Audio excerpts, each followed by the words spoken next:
identify as straight, but I think there have been some moments of confusion over the past few years.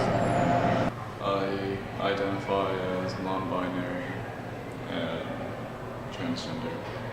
Okay, my name's Anastasi, and I am a gay trans male. I've been in the process of transition. I've been on hormones for about 7 months now. I first had sex ed at Floyd T. Vince Middle School in Culpeper, Virginia in 6th grade, and I would kind of call that a lame excuse for sex ed, but the first real class I had was in 7th grade at Lincoln Middle School, and then once again here at Tallwood in 9th and 10th grade.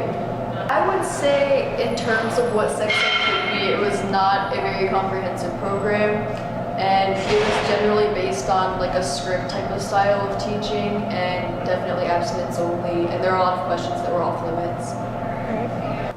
I first had sex ed, I suppose, at the end of 5th grade, although it wasn't really about sex, it was about, I guess, safety with yourself. I think overall it was very bland. They choose to shelter children in the ways they teach it. If you asked a question that was too explicit to them, then you'd get in trouble. Even though it was sex ed, it's crazy. No, I already hit puberty at a really early age, so frankly it was unnecessary for me. And what they covered wasn't really anything interesting. Like, they talked about periods and that was really about it, and saved everything else for middle school.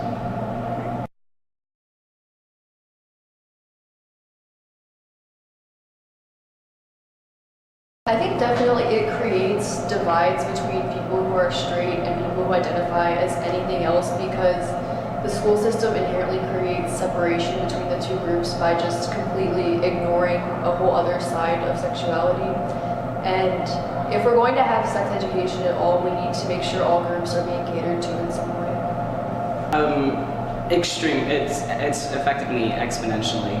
There's absolutely no coverage of any LGBTQ in sex ed in schools and stuff like that. And it's honestly been really detrimental to me, because anything I've learned about sex ed within the community has to be self-taught, essentially. And it's really dangerous, because there's things that you need to hear about from older people and stuff like that that we don't get to hear about. Like, it could be really dangerous. Like, yeah, and of course there's coverage in schools about, you know, HIV and STIs and stuff like that, but they don't talk about the fact that the majority of people that are getting these STIs and HIV are gay males and stuff like that. They don't talk about that. They might mention it, but besides that, it's completely blown over, and it's ridiculous.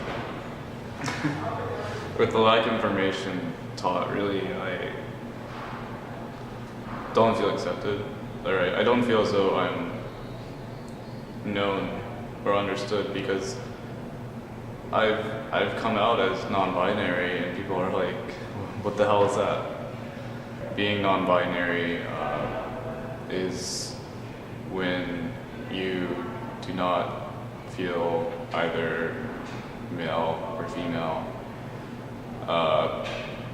There can be variations, but usually it's not feeling any attachment to either of those genders.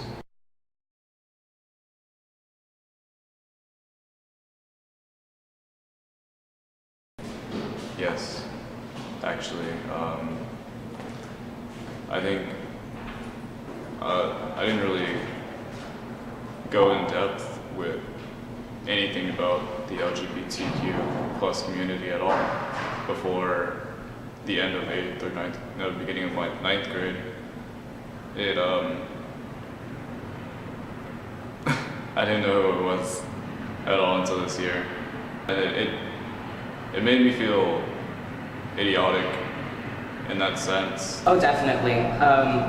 I mean, I knew from a really young age that I, one, wasn't straight, and two, wasn't a girl and stuff like that. So I knew that from a young age, but I was taught that you didn't talk about that, you didn't discuss that. There was no explanation of it in classes of, hey, you can be anything not straight, or hey, you can be anything other than a girl. It was just, you're confused, you'll figure it out later, or you haven't met the right person yet.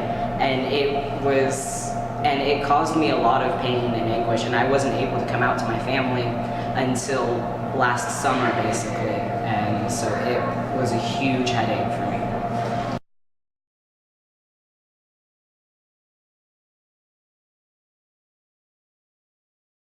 I definitely think so, since, like I said before, a lot of the issues are just completely ignored, and it's just kind of like this elephant in the room that other people identify as things other than straight, and we just kind of completely look over it, and that reflects how a lot of LGBTQ issues are just completely ignored in society as a whole. Oh, definitely. Oh, definitely. Intolerance and ignorance comes from lack of education. I know just within Tallwood, as much as people don't like to hear about it, there's a lot of intolerance that happens at Tallwood that I've personally experienced. I have to fight to use the restrooms. I have to fight to be able to hold my boyfriend's hand as we're walking down the hallway. It's honestly not as tolerant of a society as we'd like to think. And it's sad, but it's the truth. And that's just within the Tallwood society. Out in public, a lot of my coworkers that have found out about me being trans, luckily are really supportive of it. But we have to be very quiet about it, we have to be very careful about it, because if it's word that gets out, I could be in a huge place of danger. And I feel like if we talked about it in schools and we talked about it in actual sex ed classes, people wouldn't be as scared of it because they've heard about it in a non-negative light as you hear about it in media, i.e. bathroom bills. I really think it does. I mean, seeing how there's so many people who are uninformed on what these people suffer, what we suffer, and I guess you feel scared to even bring it up because you don't know if that person understands. You don't know if the person cares. All I ever hear when I go into the hallway is, "Oh, I identify as this." It's like a joke, and often I question if it really is a joke.